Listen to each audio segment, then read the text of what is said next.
My name's Ben, and today we get to walk you around what is by far my favourite new shape Range Rover that we've had in stock here.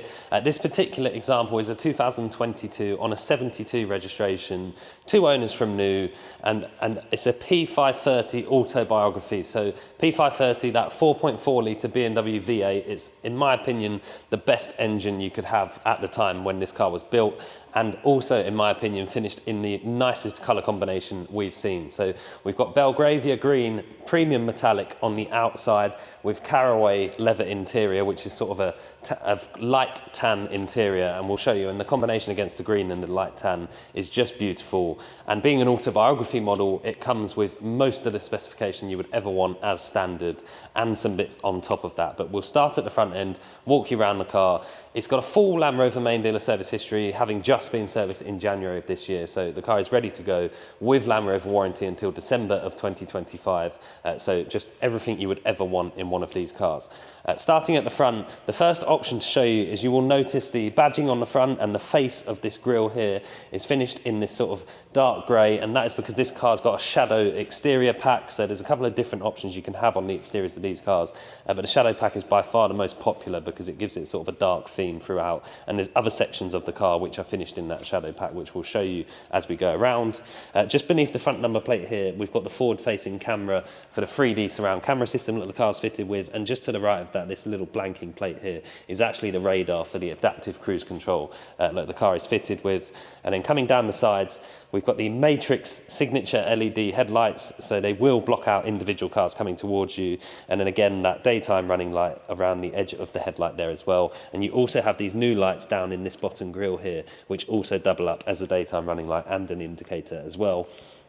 Coming around the side, we've got 23-inch gloss black alloy wheels. Again, in my opinion, probably one of the nicest looking wheels you could have on this model of car, and it goes beautifully against that Belgravia green, all in gloss black with the black painted brake calipers behind there and the Brembo logo on them as well. A really nice wheel.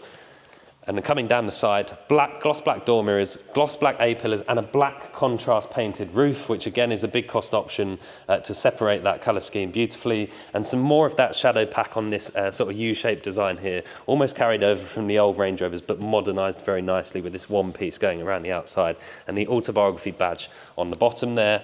Keyless entry and exit. If you had the key on, you could just press the button. Door handles will come out and you can have a look inside. We do have blind spot monitoring in the corners of the door mirrors. There's a small sort of shaded section in the top left there that would illuminate orange to give you the blind spot monitoring when the car is running.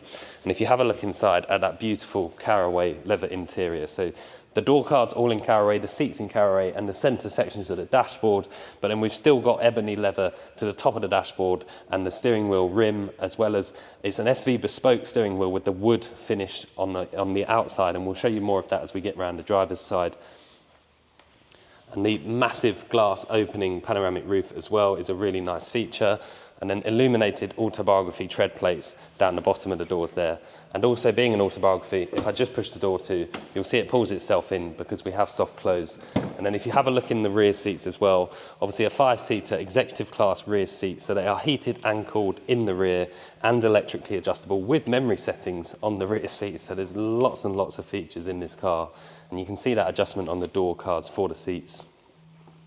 And then again, the panoramic roof allowing a lot of light into the rear seats and just makes it feel that much more spacious. Not that you need a Range Rover to feel more spacious, because they are incredibly spacious anyway, but it's nice to have that. Privacy glass to the rear 3/4.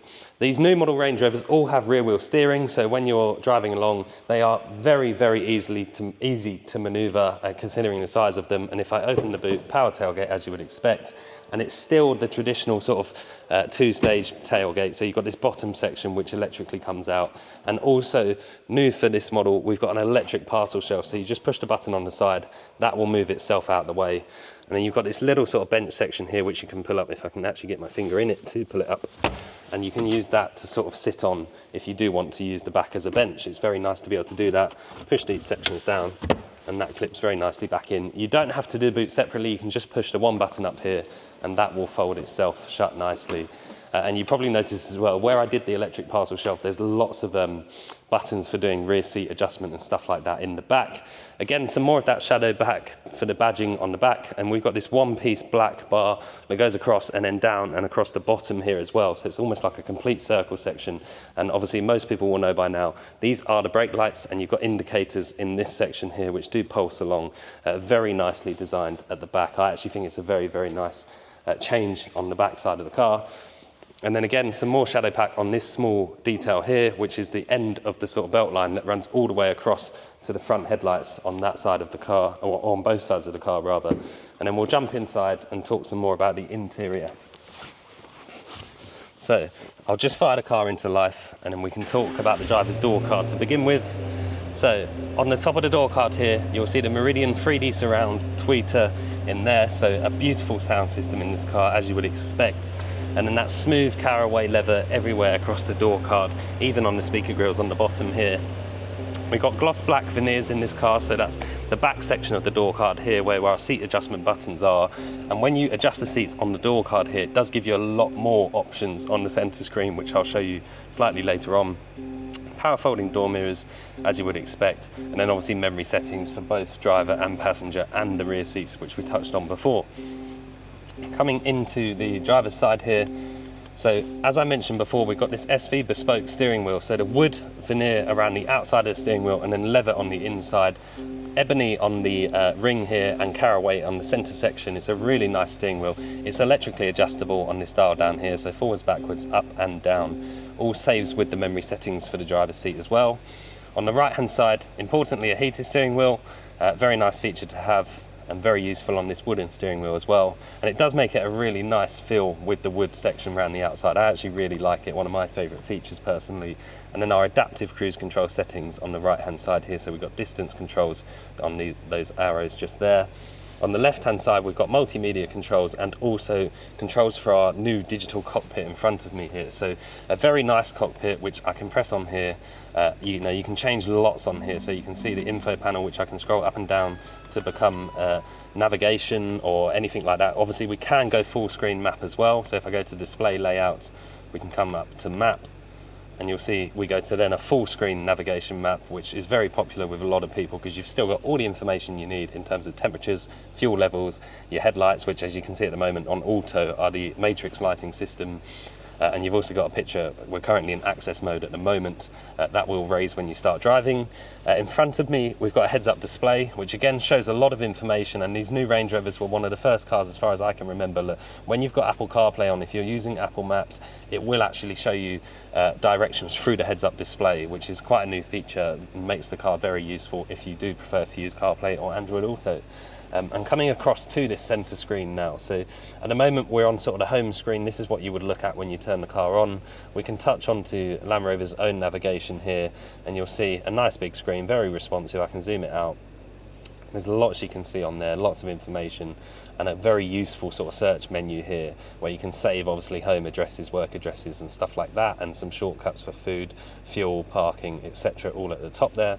If I pop the car into reverse, we'll get the reverse camera and the 3D surround camera system. So if I press 3D, this screen will become a 3D like augmented reality picture of the car, which you can scroll around, get lots of different views.